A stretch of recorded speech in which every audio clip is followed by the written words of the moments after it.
বললে বলে মদ খায় কেন, মদ আমি কেন খাই বললে অল্প বুঝতে পারবে। তাই বলি তোমার ফোন আনতে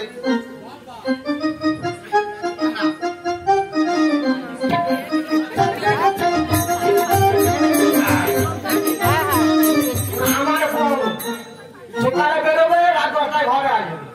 কোথায় যায় কি করে জিজ্ঞেস করলে বলবে না। আজকে ঘরে আসলে ওষুধ বাড়বো তারপর চা হয় বলছে কিছু বলবে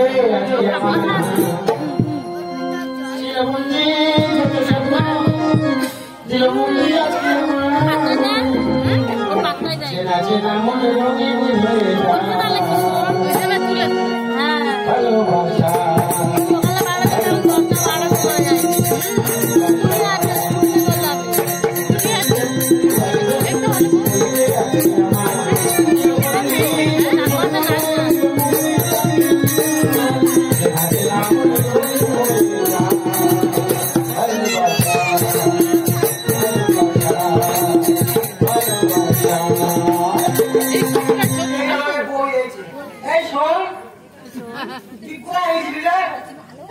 আমি কোথায় গেলাম কি করলাম এখন বাজে কটা বাজে 10টা তোর তার সময়। হ্যাঁ আমি কি খাবো না খাবো সেদিকে লক্ষ্য নি।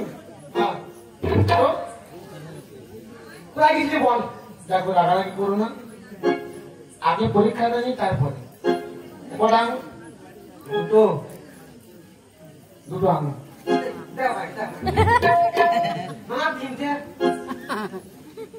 তাহলে এই গেলার পয়সাটা কে দেয়? তুমি দাও। তা কি হয়েছে? মাস গেলে 30,000 টাকা হাতে তুলে দেয় কে? তুমি দাও। তাহলে যার ইনকামে খেতে হবে তার কথা শুনতে হবে। তার কাছে আমার বলবিন করা যায়? আমি বলবো নি। আজকে না বললে কোন রেহাই। আমি বলবো নি। মেয়ে নয় এত সোজা পড়েনি মারবে।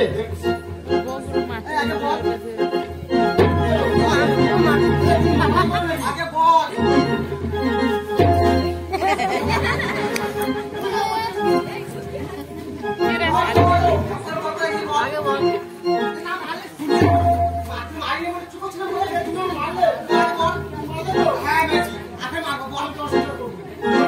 সংসার করবো না এই তোমার জিনিসপত্র থাকবে।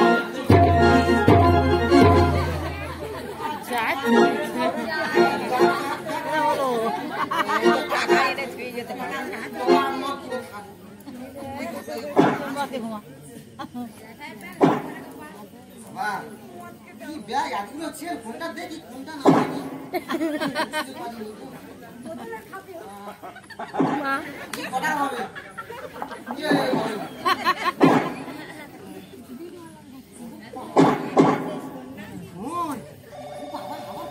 দেখেছো দেখেছো ফোনটা রাখা জনি ফোন করে দেখি ফোনটা ধরি ফোনই খাবারে বলো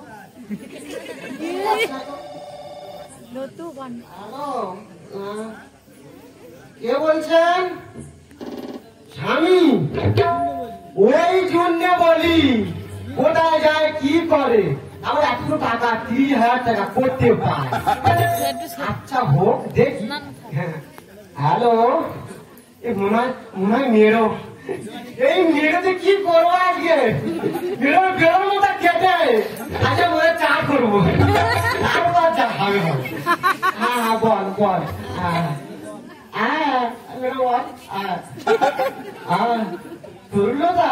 হ্যাঁ হ্যাঁ ঘরে আছে ঘরে আছে। হ্যাঁ যায় না কেন? ও বাবা ওই আর সময় অ্যাক্সিডেন্ট করে বসে আছে। ও তুমি দেখতে আসবে? আচ্ছা এসো আসো ভালো খাবার নিয়ে আসবে খাবো। হ্যাঁ হ্যাঁ ও বাবা রাত 8টার সময় আসবে। 8টার সময় আসবে? হ্যাঁ হ্যাঁ ঠিক আছে রাখো রাখো দেখাচ্ছি খেয়ে আসছে। ফোন রাখার জো আছে আবার ফোন হ্যালো কে? স্বামী আবার স্বামী। ওই জন্য বলি কোথায় যায় কি করে আবার 30,000 টাকা মাসে মাসে করতে পারে। আজকে আসুক বাড়বো। হ্যাঁ হ্যাঁ বল। হ্যাঁ বল। ও দোকান থেকে ওই কি হয়েছে পায়ে লেগেছে হ্যাঁ আচ্ছা আচ্ছা দেখতে আইলে এসো বড় গোলা নিয়ে আমি গোলা খাবো হ্যাঁ হ্যাঁ ও খেতে ভালো আছে হ্যাঁ আসো গোলা খাবো পায়ে অপ্ত করবো বলতো মারো কি করবো কে মদের নেশা ছাড়তে আমি পারবো না তো জীবনে মদের নেশা ছাড়তে আমি পারবো না তো জীবনে নাচে চলো আফিম তামা নাচে চলো আফিম তামা নিয়ে যাবো মরণে মদের নেশা ছাড়তে আমি পারবো না তো জীবনে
Mata, mata.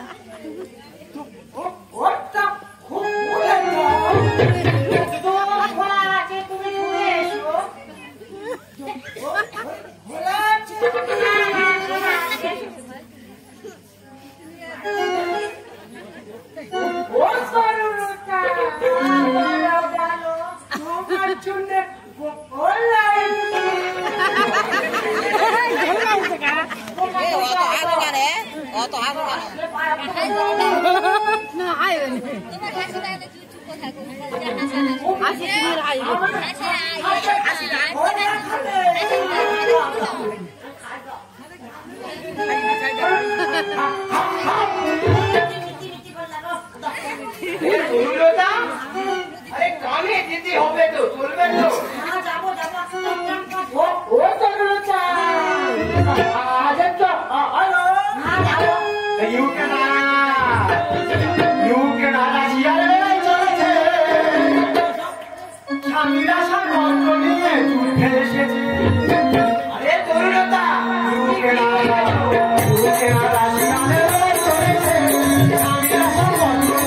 আরে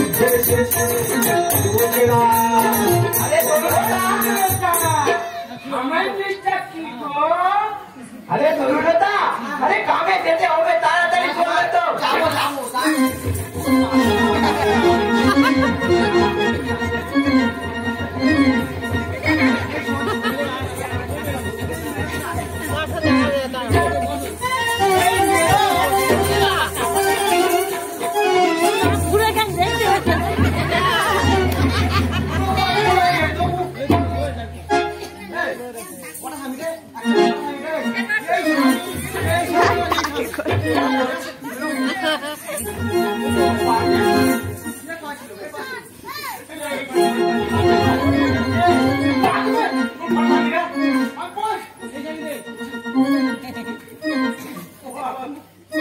আমি স্বামী, ওই স্বামী, এই স্বামী, ওটা স্বামী তো করে। বল বল। ওই এই স্বামীদের দল চলে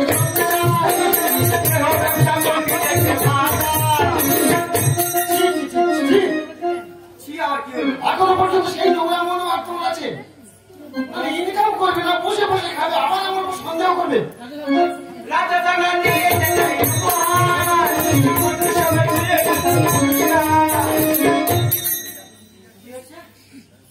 যা হওয়ার তো হয়েছে, আমার কাজটা তো চলে যাবে। আরে তুমি যে জিনিস নিয়ে সন্দেহ করছো ওটা নয়।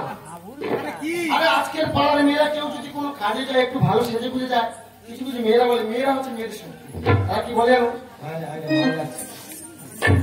হয়তো বাস্তব তো। আমি যেখানে কাজ করি একটু পরিষ্কার পরিচ্ছন্ন গেলে ভালো হয়। ইনি সারাটা জীবন সন্দেহ হয়ে গেল, একটু বাড়িতে চলে গেছি, বাড়িয়ে গন্ডগোল হয়ে গেছে। তাহলে এই শোন, বল আর বল। এভাবে দয়ার তো আমাদের সংসার চলছে। কি এমন দয়া করেছে? ওই স্বামীদের দয়া চলছে।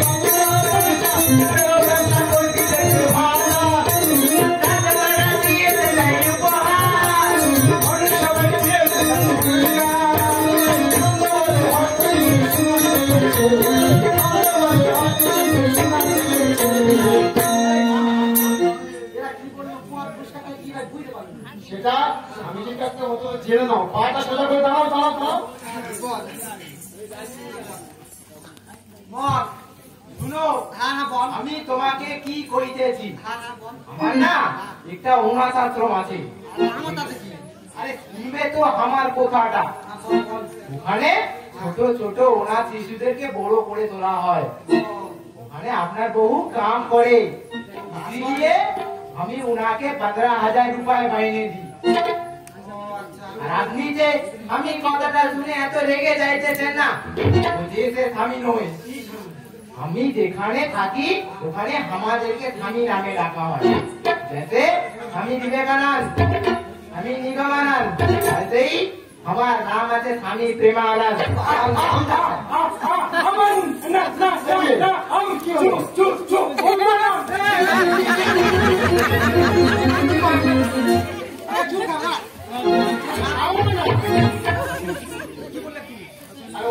আমি বলছি উনি তার কাটা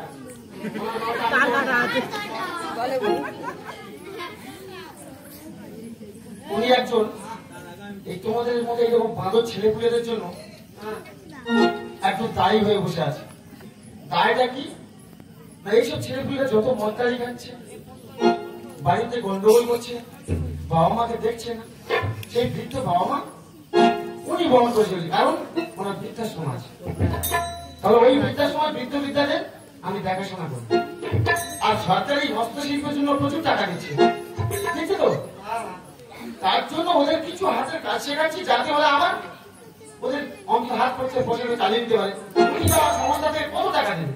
একটা মানুষের খরচা আরেকজন দিয়ে পারে না, তার জন্য হস্তশিল্পের কাজ শেখাচ্ছি। এবার বুঝতে পারছো?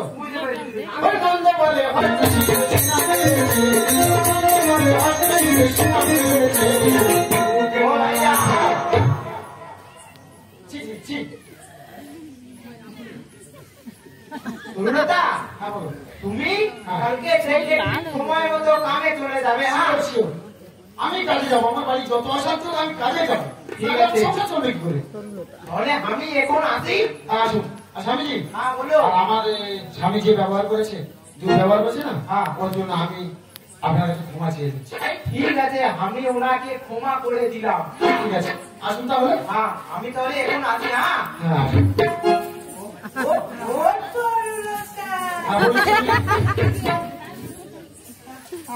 আমি বলে যাচ্ছি।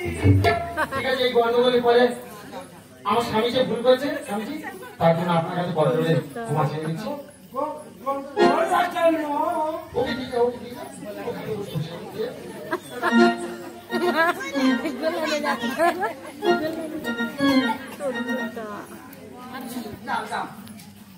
দক্ষিণা, দক্ষিণা, দক্ষিণা। আমি এখানে ওদিকে আছি, ইনকাম নেই তো, তবু লোকে কি আর কথা বলবে? দিতে পারবে? বর্ত নিয়ে কি করবে? আবার কি হয়েছে? আরে ভাই, আপনি ভুলে ভাই, বুঝতে পারছেন? সে তুমি ভুল করেছে, যা করছে আমার জানার দরকার নেই। ভাই, ভাই, আপনি ভুলে ভাই। তবে একটা কথা বলি শোনো, এই মদ আর সন্দেহ যাদের সংসারে ঢুকেছে তাদের সংসারে জীবন শান্তি আসেনি, আর শান্তিও আসবে না। আর যেসব দাদা ভাইরা এই মদ বিশেষ করে নেশা জাতীয় দ্রব্য খান, আপনাদের কাছে ঘরগুলো অনুরোধ করবো আপনারা নিজের থেকে দূরে থাকবেন। আর আরেকটা জিনিস, মদের থেকে আরো তীব্র জিনিস, মানে যেটা সরাসরি আমি জানি না, এটা থেকে আরো তীব্র, সেটা হচ্ছে সন্দেহ। যদি কারো সংসারে ঢুকে থাকে তার জীবনে সংসার তো হবে না, সারাটা জীবন আমার মধ্যে ঢুকতে হবে। তবে যদি কারো সংসারে এইরকম থেকে থাকে, একটু লেভেল করে দেবে, এটা ভালো হবে। ধন্যবাদ। তো আমি আপনার সংসার থেকে এই সারা জীবনের মতো দিন নয়, কথা বলতে এই